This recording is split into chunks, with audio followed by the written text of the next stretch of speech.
Top story today is about Russia, where in recent weeks, Russia has intensified its offensive on Ukraine ahead of Saturday's second anniversary of its invasion. Now, Russian President Vladimir Putin remains intent on trying to defeat Ukraine 2 years after launching its invasion. In the latest, Russia has claimed to have retaken a Ukrainian bridgehead on the banks of the Dnipro River. As its forces step up their offensive, the Kremlin says it has seized the village of Krinky. The settlement on the left bank of the Dnipro opposite Kherson was captured by Ukrainian Marines in October. Since then, it has been under heavy bombardment, almost ever since. Although Ukraine has denied the claims made by Russia, Kyiv says its troops are still holding their position under fierce attack.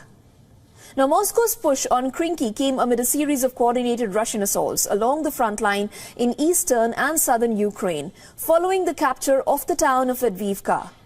Attacks have also intensified around Robotyne as Moscow attempts to stretch and probe Ukrainian forces as they run low on ammunition.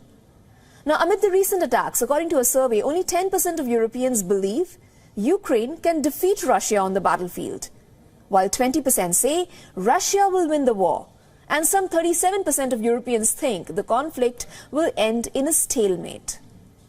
Now, the European Council on Foreign Relations poll comes as Ukraine acknowledges facing difficulties on the front lines.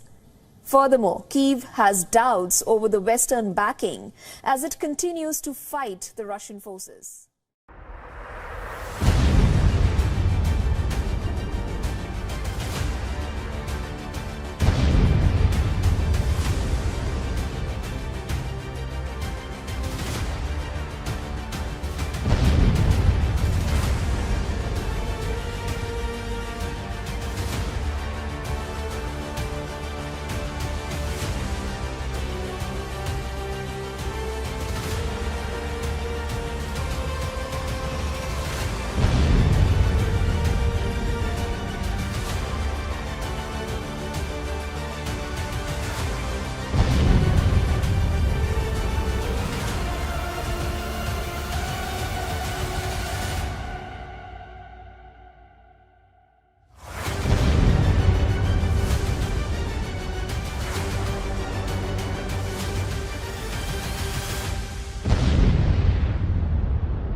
Fighting between Hezbollah and Israel continues with fears of a bigger war in the near future. As CBN's Chris Mitchell reports from Jerusalem, the war may include Iranian-backed forces in Syria and Iraq. The Syrian government accused Israel of major attacks in and around Damascus on Wednesday. One building reportedly served as the headquarters of the Iranian Revolutionary Guard in the southern part of the city. Israel also struck a number of Hezbollah installations in southern Lebanon, as Iran has reportedly given the green light to its proxy to escalate the fighting in the north. CNN reports the Biden administration is concerned Israel is preparing for war with Hezbollah in late spring or early summer if diplomatic efforts fail. Israeli Defense Minister Yoav Gallant says Israel is operating in all areas of Lebanon, including far north of the border. He says Israel is committed to bringing tens of thousands of residents evacuated after October 7th back to their homes, even if it means a wider war.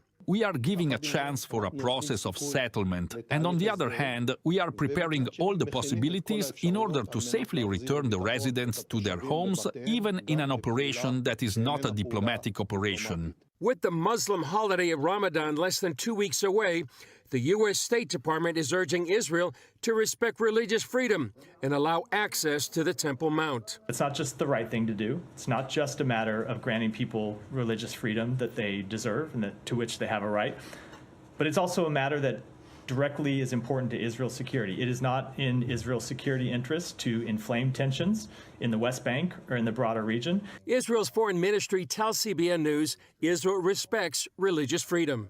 Let's make it very clear. All security challenges and all decision-making is in line with one of the cornerstones of Israeli society, which is freedom of religion and allowing people from all religions to pray. Hamas leader Ismail Haniyeh is calling on Muslims in Israel to flock to the Al-Aqsa Mosque on the first day of Ramadan. Historically, Israel has imposed age limits on worshippers because younger Muslims have used the Islamic holy month to riot on the Temple Mount. Meanwhile, on Wednesday, family members of hostages held by Hamas began a 4-day march from the Gaza border to Jerusalem as they hope and pray for a deal. We send them strength and ask them to hold a little longer. Omer, just a little longer. A deal is possible. Chris Mitchell, CBN News, Jerusalem. Заговорили о возможности отправки на Украину натовских военных контингентов. Но мы помним судьбу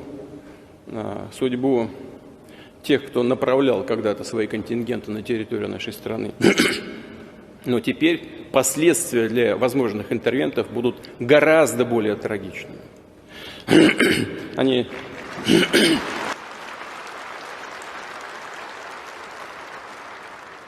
У нас тоже есть оружие, да знают об этом, сейчас только я сказал, тоже есть оружие, которое может поражать цели на их территории. И что все они придумывают сейчас, чем пугают, реально грозит конфликтом с использованием ядерного оружия, а значит уничтожением цивилизации. Они чего, этого не понимают, что ли?